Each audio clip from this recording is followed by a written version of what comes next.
ওং শ্রী হরি। আজকের আলোচ্য বিষয় শ্রীমদ্ ভাগবতে বর্ণিত চতুর্থ স্কন্ধে ষষ্ঠ অধ্যায়ে ব্রহ্মাদি দেবগণের কৈলাসে গমন ও মহাদেবের ক্রোধ প্রশমন। মৈত্র বললেন, হে বিদুর, এইভাবে যখন রুদ্রা অনুচরগণ দেবতাদের পরাজিত করল এবং তাদের ত্রিশূল, পটিশ, খড়গ, গদা, পরিঘ, মুদগর প্রভৃতি অস্ত্রের আঘাতে দেবতাদের সর্বাঙ্গে ক্ষত বিক্ষত হয়ে গেল, তখন তারা অত্যন্ত ভীত হয়ে রীতিতপ এবং সদস্যগণকে সঙ্গে নিয়ে তারা ব্রহ্মার কাছে গেলেন। ভগবান ব্রহ্মার কাছে তারা সদস্য নিয়ে গেলেন এবং তাকে প্রণাম করে সমস্ত বৃত্তান্ত তার কাছেই নিবেদন করলেন। ভগবান ব্রহ্মা এবং অন্তর্যামী নারায়ণ পূর্বের একেই এই ভারী অনিষ্টকর ঘটনার কথা নারায়ণকে জানাতেন। এই জন্য তারা দক্ষের যজ্ঞে গমন করেননি। দুর্গার বাবার নাম হলো দক্ষ রাজা, সেই দক্ষের যজ্ঞে গমন করেননি। এখন দেবতাদের মুখে সমস্ত ঘটনার বিবরণ শুনে তিনি ব্রহ্মা বললেন, দেবগণ, পরম তেজস্বী সামর্থ্যশালী কোনো পুরুষের দিক থেকে যদি কোনো দোষ ঘটে যায়, তাহলে তার প্রতিশোধ কল্পে তার প্রতি অপরাধ আচরণকারীর মঙ্গল হতে পারে না। অর্থাৎ শঙ্করা অনুচরগণ যদি তোমাদের প্রতি কিঞ্চিত যদি তোমার সাথে তারা দুর্ব্যবহার করে থাকে, তার পরিবর্তে তোমরা ভগবান শিবের অমর্যাদা করতে প্রয়াসী হইও না। কার? শিবের। শিবের অমর্যাদা করতে প্রয়াসী হইও না। তাছাড়া তোমরা তো যজ্ঞে ভগবান শঙ্করের পাপ ভাগ না দিয়ে তার কাছে গহিত অপরাধ করছো, কিন্তু ভগবান শিব আশুতোষ অত্যন্ত সহজে এবং শীঘ্রই প্রসন্ন হন। ভগবান আশুতোষ অত্যন্ত শীঘ্রই প্রসন্ন হন। সুতরাং তোমরা গিয়ে অকপট হৃদয়ে তার চরণ কমল ধারণ করে তাকে প্রসন্ন করো। মহাদেবকে তোমরা প্রসন্ন করো, মহাদেবের কাছে তোমরা ক্ষমা প্রার্থনা করো। দক্ষের দুর্বাক্য বাণে তার হৃদয় পূর্বে বিদ্ধ হয়েছিল, তার উপর তার প্রিয় সতী দেবীরও বিয়োগ ঘটেছে। সতী দেবী হলো দুর্গা, সতী দেবীরও বিয়োগ ঘটেছে। সুতরাং তোমরা যদি চাও যে এই যজ্ঞ পুনরায় আরম্ভ হয়ে নির্বিঘ্নে সম্পন্ন হোক, তাহলে শীঘ্রই গিয়ে তার কাছে নিজেদের অপরাধের জন্য ক্ষমা প্রার্থনা করো, নতুবা তিনি কুপিত হলে সমস্ত লোকপালগণ সমবেত এই নিখিল লোকের অস্তিত্ব রক্ষায় অসম্ভব। ভগবান রুদ্র পরম স্বতন্ত্র, ভগবান রুদ্র পরম স্বতন্ত্র। তার তত্ত্ব বা বল বীর্যের পরিমাণ কোন ঋষিমুনি, দেবতা বা যজ্ঞ স্বরূপ দেবরাজ ইন্দ্র জানেন না, এমনকি স্বয়ং আমিও জানি না।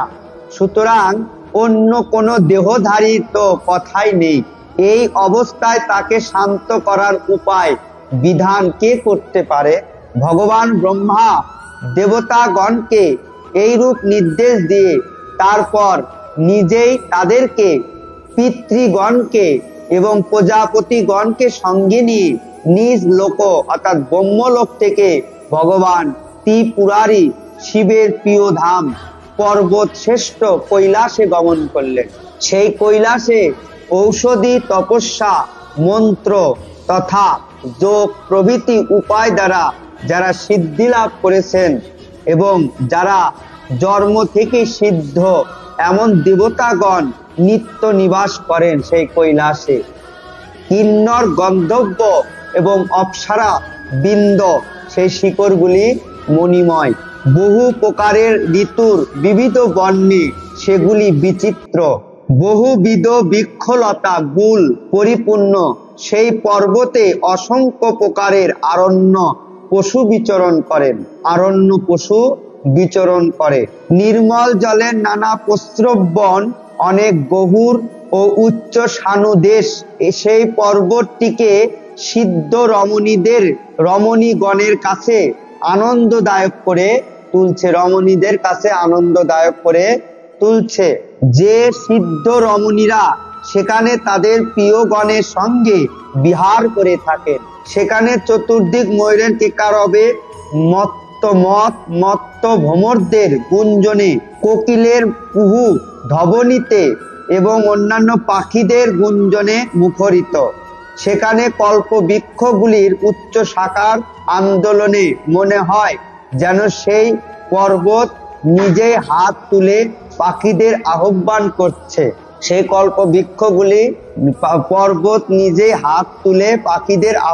করছে। হাতিরা বিচরণে মনে হয় পর্বত স্বয়ং চলছে।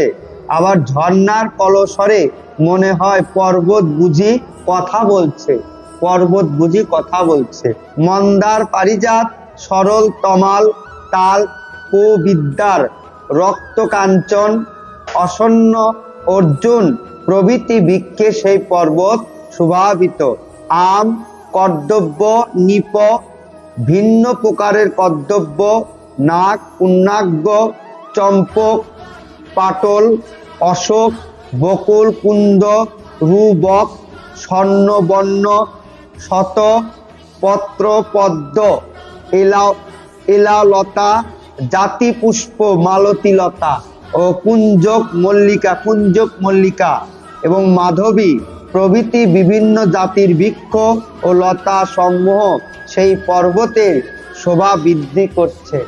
কাঁঠাল, ডুম্বুর, অশথ, পল্লক, বট, হিঙ্গু, ভুজ ঔষধি ফল পাকলে যে গাছ মরে যায়, বৃক্ষ, সুবারি, রাজসুপ, জাম, খেজুর, আম্রতক, আমরা, আম, পিয়াল, ময়া, ইঙ্গুত, বিভিন্ন প্রকারের বৃক্ষ এবং বেনু, কিচিক জাতীয় বাঁশের ঘনবদ্ধ শ্রেণী সেই পর্বতের বৈচিত্র্যময় সৌন্দর্য সম্প্রদান করছে। সেই কৈলাস পর্বতের সরোবরগুলিতে কুমুত্ত, উৎকল, কলাহার, শতপত্র প্রভৃতি বিভিন্ন প্রজাপতির পদ্ম প্রস্ফুটিত হয়ে রয়েছে এবং তারই শোভা গন্ধে মুগ্ধ হয়ে মধুর কুঞ্জনে মত্ত অজস্র পাখি সেখানে এক মনোহর পরিবেশ সৃষ্টি করছে। হরিণ, বানর, শূকর, সিংহ, ভাল্লুক, সজারু, নীল গাহাই, সরপ, বাঘ, বরুমৃগ, মহিষ, কর্ণত্ব, একপথ, অশ্ব, মুখ, নেকড়াবাঘ, কস্তরী মৃগ প্রভৃতি সেখানে ইতস্ত বিচরণ করে বেড়াচ্ছে। তীরে কদলী বন ঘন হয়ে ঘিরে থাকায় শ্যামল সুষমায় মণ্ডিত হয়ে রয়েছে। সরোবরগুলি সেই পর্বতকে বেষ্টন করে বয়ে চলছে। নন্দা নদী, যার পবিত্র জল সতী দেবীর স্নানের ফলে হয়ে উঠেছে পবিত্রতর এবং সুগন্ধযুক্ত। ভগবান ভূতনাথ মহাদেবের নিবাস স্থান। সেই কৈলাসের এই অপূর্ব রমণীয়তা চাক্ষুষ করে দেবতারা বিস্ময়ে অভিভূত হলেন। তারা সেখানে অলকা নামে এক সুরমা নগরী এবং সগন্ধিক নামে বন দেখতে পেলেন, যে বনে সেই নামের সগন্ধিক নামক পদ্মফুল ফুটে সুগন্ধে সমগ্র বনকে আমোদিত করে রাখে। অলকাপুরীর বহির্দেশে নন্দা এবং অলকানন্দা নামে দুটি নদী বয়ে চলছে, যার পাদপদ্ম সর্বতীর্থের সার। সেই শ্রীহরির চরণ ধূলির স্পর্শে তাদের জল পবিত্র হয়ে গেছে।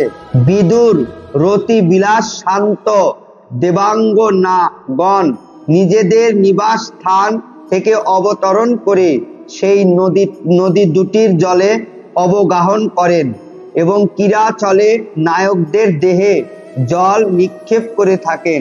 স্নানের সময়ে সেই সুরাঙ্গনাথের বক্ষ দেশের অনতিপূর্বে রচিত কুমকুম পত্র লেখা ধৌত হয়ে নদীর জল রোজিত হয়ে যায়। বন গজেরা তৃষ্ণার্ত না হলেও গন্ধে মুগ্ধ হয়ে যায়। সেই কুমকুম মিশ্রিত জল নিজেরা পান করে এবং তাদের সঙ্গিনী ও হস্তিনীদেরও পান করায়। অলকাপুরীতে স্বর্ণ রূপা এবং বহুমূল্য মণিরত্নাদি রচিত বহু সংখ্যক রথে চারিদিক পরিব্যাপ্ত এবং সেখানে রূপমা যক্ষ রমণীগণ বাস করেন। এর ফলে সেই নগরী বিদ্যুৎ সংযুক্ত মেঘমালায় মণ্ডিত আকাশের শোভা সেখানে ধারণ করছে। যজ্ঞেশ্বর কুবেরের রাজধানী সেই অলকাপুরীকে পাশ্চাত্যে ফেলে দেবতারা সৌগন্ধিক বনে এসে পৌঁছালেন। বিচিত্র ফল ফুল ও পাতায় শোভাবিত বহু কল্পবৃক্ষ সেই বনটিকে শ্রীমণ্ডিত করে রেখেছে। সেখানে কোকিলের পঞ্চম টান ভ্রমরদের মধুর গুঞ্জনের সঙ্গে মিশ্রিত হয়ে যেন পরস্পরের উৎকর্ষ বৃদ্ধির কারণ হয়েছে এবং রাজহংসকুলের একান্ত প্রিয় প্রভু বহু বিকাশিত পদ্ম সরোবর সেই বনের ঐশ্বর্য বিধান করছে। বন গজের শরীর ঘর্ষণে হরিচন্দন বৃক্ষের ত্বক ক্ষতিগ্রস্ত হওয়া যার ফলে যে সুবাস নির্গত হয় তার দ্বারা সেখানকার বায়ু সুরভিত হয়ে ওঠে। সেই সুগন্ধ বায়ু যক্ষ রমণীগণের মনকে করে তোলে আকুল ও উৎসুক। সেখানে সুরমা জলাশয়ে কিং পুরুষরা জল ক্রীড়ার নিমিত্তে সমাগত হয়। যে জল ধারাগুলির সোপন বৈদুর্যমণি দ্বারা রচিত এবং সেখানে বহু সংখ্যক পদ্ম পুষ্পিত হয়ে থাকে। সেই বনের এই বিচিত্র শোভা দর্শন করতে করতে আরো কিছু দূর অগ্রসর হওয়া যার পর দেবতারা অদূরেই একটি বটবৃক্ষ দেখতে পেলেন। সেই বটবৃক্ষ উচ্চতায় 100 যোজন এবং তার শাখাগুলি 5 যোজন বিস্তৃত ছিল। চারিদিকে অচল ছায়া বিস্তার করে অবস্থিত। সেই বটের নিচে কোনো তাপ স্বাভাবিকভাবেই ছিল না এবং সেই বৃক্ষে কোনো পাখির ক্রীড়াও ছিল না।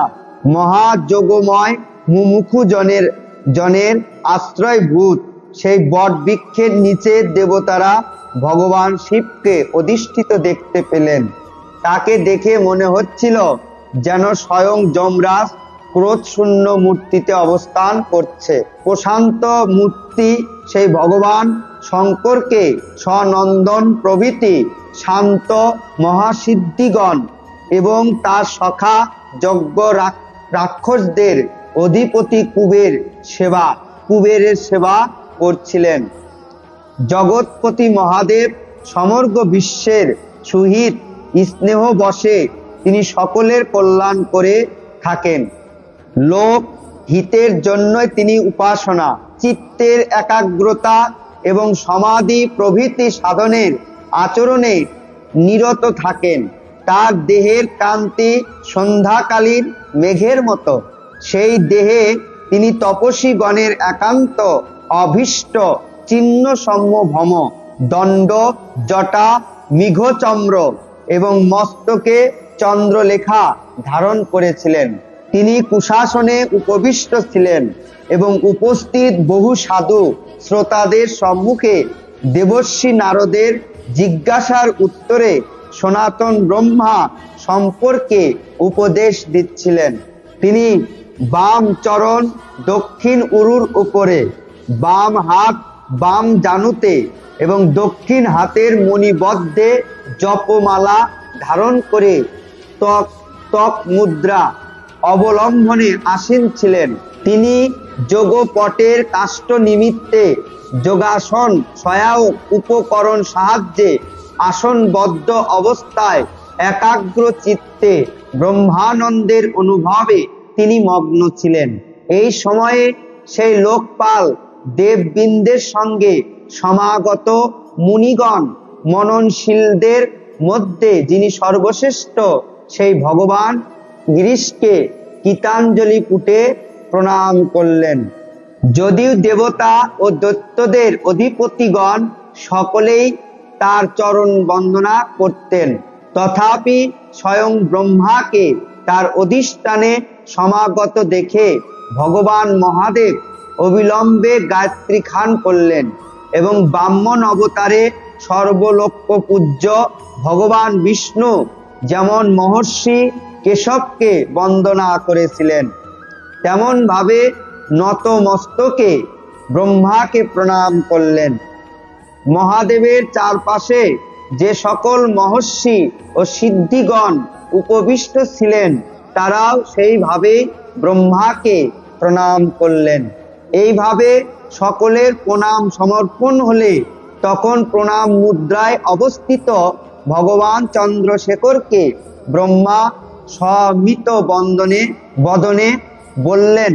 ব্রহ্মা বললেন, হে দেব, আমি জানি আপনি সমগ্র বিশ্বের অধীশ্বর, কারণ জগতের যোনি স্বরূপ যে শক্তি, প্রকৃতি এবং বীজ স্বরূপ যে শিব পুরুষ, আপনি এই উভয়েরই কারণ এবং এত দুভয়ের অতীত নির্বিকার এক রস পরম ব্রহ্ম স্বরূপ। হে ভগবান, আপনার অংশভূত যে শিব ও শক্তি তাদের নিমিত্ত মাত্র করে নীলাচলে আপনি নিজেরই মধ্যে থেকে এই বিশ্ব সংসারের উদ্ভব ঘটান, পালন করেন, আবার সংহার করেন।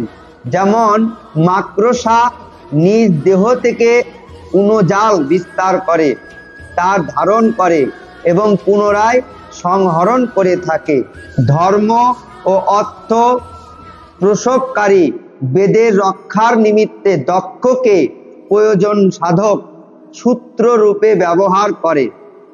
আপনি যজ্ঞের সৃষ্টি করছেন, নিয়ম নিষ্ঠা ব্রাহ্মণগণ শ্রদ্ধার সঙ্গে যে বনাশ্রম ধর্মের মর্যাদা প্রতিপালন করে থাকেন তা আপনি নির্দিষ্ট করে দিচ্ছেন। মঙ্গলময় মহেশ্বর, আপনি শুভ কর্মকারী ব্যক্তিদের স্বর্গলোকে অথবা মোক্ষ প্রদান করে থাকেন এবং পাপাচারীদের ঘোর অন্ধকারময় নরকে আপনি তাদেরকে নিক্ষেপ করেন। কিন্তু কোনো ব্যক্তির ক্ষেত্রে এই কর্মফল বিপরীত হয়ে যায় কেন? যারা আপনার চরণে নিজেকে সমর্পণ করেন, সর্বভূতে আপনাকে দর্শন করেন এবং অভেদ দৃষ্টিতে নিজের মধ্যে সর্বভূতকে যারা দর্শন করেন, সেই মহাত্মারা কখনোই ক্রোধের বশীভূত হন না। যেমন পশুরা, পশুতুল্য ব্যক্তিরা যথা দক্ষ হয়ে থাকে। যে সকল ব্যক্তি ভেদ দৃষ্টি সম্পন্ন এবং তার ফলে কেবল কর্মকাণ্ডে আসক্ত, যাদের অভিপ্রায় অশুভ, পরের উন্নতি দর্শনে যাদের হৃদয় দিন রাত অশান্তির জ্বালায় জ্বলতে থাকে, অপরের মর্ম পীড়া উৎপাদনে সর্বদা উৎসুক, যে সকল ব্যক্তি নিজেদের কুৎসিত দুর্বাকের দ্বারা অন্যদের কষ্ট দেয়, আপনার মতো মহাপুরুষের পক্ষে তাদের বধ করা উচিত নয়, কারণ দেব তো কি তারা নিহত হয়ে রয়েছে। হে দেব দেব, ভগবান কমল নাভা বিষ্ণুর প্রবল মায়ায় মোহিত কোনো ব্যক্তির যদি কখনো কোনো স্থানে ভেদ বুদ্ধি উৎপন্ন হয়, তাহলে সাধু পুরুষেরা নিজেদের পরম দুঃখ কাতর স্বভাবের বশেই তার উপরে কৃপা করে থাকেন। দেব বশে যা ঘটে যায় সে বিষয়ে সংশোধন বা প্রতিকারের জন্য নিজে উদ্যোগী হন না। নিজের প্রতি আচরিত অবমাননা দেবকৃত বিবেচনায় নিজেরা তার প্রতিশোধ গ্রহণ করেন না। প্রভু, আপনি সর্বজ্ঞ পরম পুরুষ, ভগবানের মায়া আপনার বুদ্ধিকে স্পর্শ করতে পারেননি। সুতরাং যাদের চিত্ত সেই মায়ার বশীভূত হয়ে কর্মমার্গের প্রতি আসক্ত হয়েছে, তারা যদি কোনো অপরাধ করে ফেলে তাহলে তাদের প্রতি আপনার কৃপা প্রদর্শন করা উচিত। ভগবান আপনি সর্বমূল, সকল যজ্ঞের পূর্ণতা ও সফলতা বিধান আপনি করেন। যজ্ঞ ভাগে আপনার সম্পূর্ণ অধিকার বর্তমান। তা সত্ত্বেও দক্ষের যজ্ঞে নির্বোধ কুযজ্ঞকারীরা আপনার অংশ প্রদান করেননি এবং তার পরিণামে সেই যজ্ঞ আপনার দ্বারাই বিনষ্ট হয়েছে। আপনার দ্বারাই সেই যজ্ঞটা বিনষ্ট হয়েছে। এখন আপনি কৃপা করে এই অপূর্ণ যজ্ঞের পুণ্যরুদ্রার করুন। প্রভু, এই যশমান দক্ষ পুণ্যজীবিত হোক। ভগ দেবতা তার চক্ষু পুনরায় লাভ করুন। ভুণ্ড মুনির অশ্রু পুণ্য রুৎপন্ন হোক এবং কুষার দণ্ড পূর্ববৎ হোক। হে রুদ্রদেব, আপনার অনুচরদের অস্ত্রশাস্ত্র এবং প্রস্তর খণ্ডের প্রহারে যে সকল দেবতা ঋতিকদের অঙ্গ প্রত্যঙ্গ ভগ্ন বা আহত হয়েছে, আপনার অনুগ্রহে তারা অচিরেই আরোগ্য লাভ করুন। হে রুদ্র, যজ্ঞ সম্পূর্ণ হওয়া যার পর যা কিছু অবশিষ্ট থাকে সে সবই এখন থেকে আপনার অংশ হোক। যে যজ্ঞ ধ্বংসকারী আপনার ভাগ প্রদান করে, এই যজ্ঞ আজ সুসম্পন্ন হোক, পূর্ণতা লাভ করুক। শ্রী মহর্ষি বেদব্যাস প্রণীত পরমহংসী সংহিতা শ্রীমদ্ ভাগবত মহাপুরাণের চতুর্থ স্কন্ধে রুদ্রের সান্ত্বনা বিধির নামক ষষ্ঠ অধ্যায়ের বঙ্গা অনুবাদ সমাপ্ত। ওম হরি ওম তৎসৎ। ওম হরি ওম তৎসৎ। ওম হরি ওম তৎসৎ।